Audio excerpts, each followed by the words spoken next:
Hello guys, welcome back to studio थे के। अगर आप लोगों ने मेरे चैनल को सब्सक्राइब नहीं किया है तो सब्सक्राइब कर दो और बेल वाला नोटिफिकेशन दबाकर ऑल नोटिफिकेशन ऑन कर दो। आज हम पढ़ने वाले हैं द फ्रेंच रिवॉल्यूशन की एमसीक्यू सॉल्व करने वाले हैं। ओके, पहला क्वेश्चन हमारा दिया हुआ है कि फर्स्ट क्वेश्चन हमारा है which of the following state of the France society paid all the taxes. Option A है first stage, option B second stage, option C third stage and option D all of above A B C.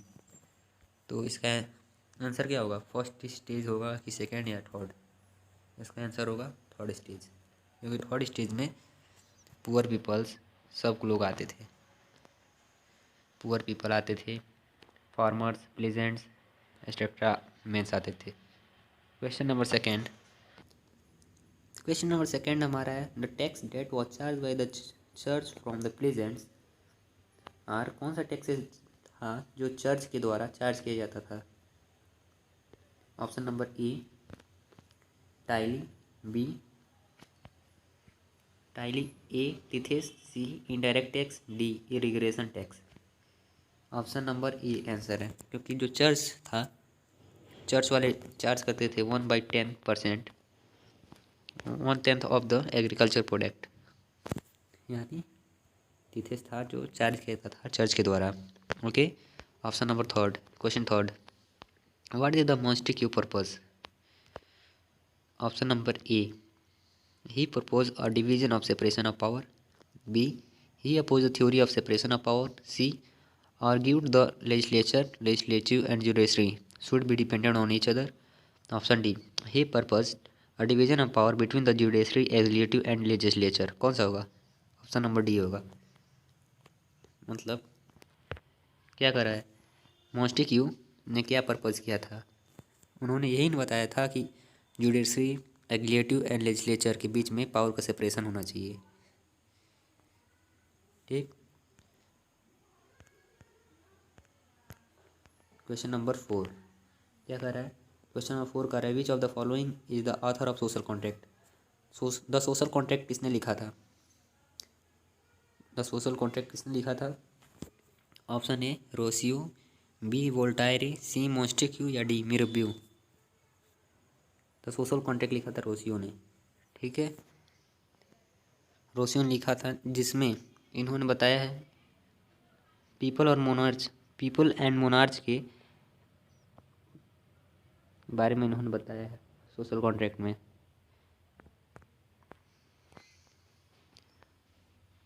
Question number five क्या कर रहा है? Which of the following were the two leaders of the national assembly of the France. कौन से दो leader हैं national assembly France के? Option A Mirabeau and Voltaire, option B Mirabeau and Rousseau, C Mirabeau and Montesquieu या D Mirabeau and Abbe Sieyes. Option D होगा correct, Mirabeau and Abbe Sieyes. Because जो Mirabeau and Abbe Sieyes थे वे national assembly के leader थे। ठीक है, और दूसरे जो हैं लोग फिलोसोफर थे। Question number six name the French revolutionary who had edited the paper लामी due people.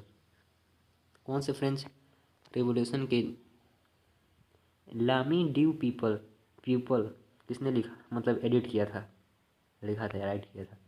Option A Jean Paul Marat, B Voltaire, C Abbe Sieyes या डी मोंटेस्क्यू। इसका कौन सा होगा? इन्होंने लिखा था, जीन पॉल मारट ने इन्होंने लिखा था, और इन्होंने ये लामी ड्यू पीपल लिखा था book.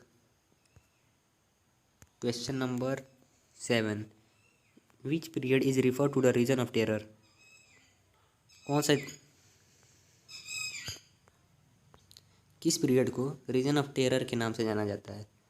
Option A the period of from 1793 to 1794, be the period from 1789 to 1795, option C the period from 1789 to 1785, option D period from 1789 to 1799। इसमें कौन सा करेक्ट होगा? ऑप्शन नंबर ए 1793 to 1794 में Rocio का आए थे। इसमें इसको रीजन ऑफ टेरर के नाम से भी जाना जाता था। Question number 8, what is directory? Option number A, it is executive made up from third state of the France. Option B, it was executive made up from the members of the French Parliament.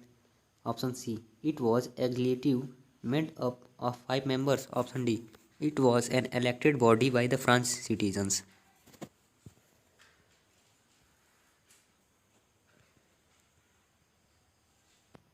Directory किसको कहते हैं? Option number, इसका correct होगा हमारा option number D, नहीं सी, क्योंकि 5 members जो elected होते थे, 5 मेंबर्स को जो चूज करती थी 50,000 पीपल्स, वही 5 मेंबर्स डायरेक्टरी कहलाते थे। ठीक है, इसका करेक्ट ऑप्शन होगा option number C. Question number 9, when was the legislative to free all the slaves in the French overseas professions passed? Option number A, in 1783, option B in 1793, option C in 1795, option D in 1794, या बस इसमें कौन सा होगा, कौन से time को? तो इसका करेक्ट ऑप्शन हो जाएगा ऑप्शन नंबर डी। ठीक है, 1794, बिकॉज 1794 में लेजिस्लेचर जो था वो पास हुआ था फ्रेंच का। Okay, question number 10, the French revolution started in? Option number ए, थोड़ा सा गलत हुआ है, 1789 होगा। ठीक है, थोड़ा सा गलत हो गया है। Option number B 1788, option C 1709, option D 1749। इसका करेक्ट ऑप्शन हो जाएगा, इसका सही आंसर हो जाएगा 79, बिकॉज 79 में ही फ्रेंच रिवॉल्यूशन हुआ था। 1688 में जो दिया है वो ग्लोरियस रिवॉल्यूशन हुआ था। 1709 में चाइना का रिवॉल्यूशन स्टार्ट हुआ था और 1749 में चाइना का रिवॉल्यूशन कंप्लीट हुआ था। तो ऑप्शन नंबर कौन सा हो जाएगा? ऑप्शन नंबर ए 1789 होगा। Question number 11, Louis 16 become the king of the France in? Louis 16 king कब बना था? ये बुक में पहले पेज पे दिया है, दूसरे पेज पे कब बना था?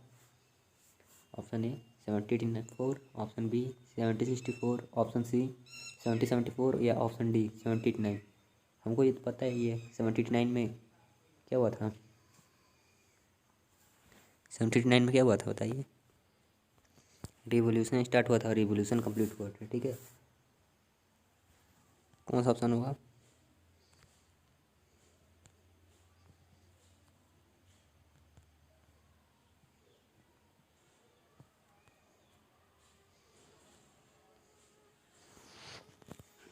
ऑप्शन नंबर सी होगा।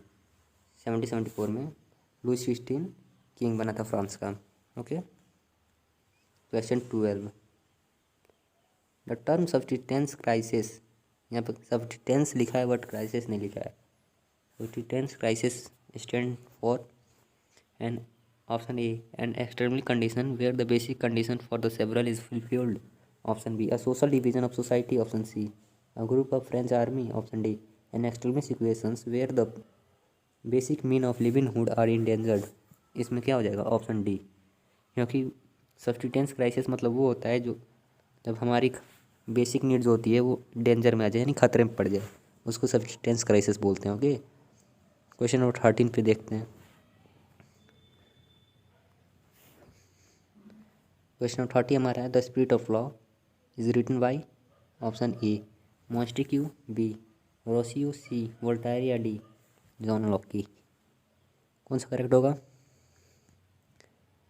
ऑप्शन नंबर ए मॉन्टेक्यू ने द स्पिरिट ऑफ लॉ लिखा था। ठीक है, question 14, the name of French philosopher who said that the people are real master of the rule and the king where the there constant. ये किसने कहा था? फ्रेंच फिलोसोफर कौन थे जिन्होंने कहा था ये बात?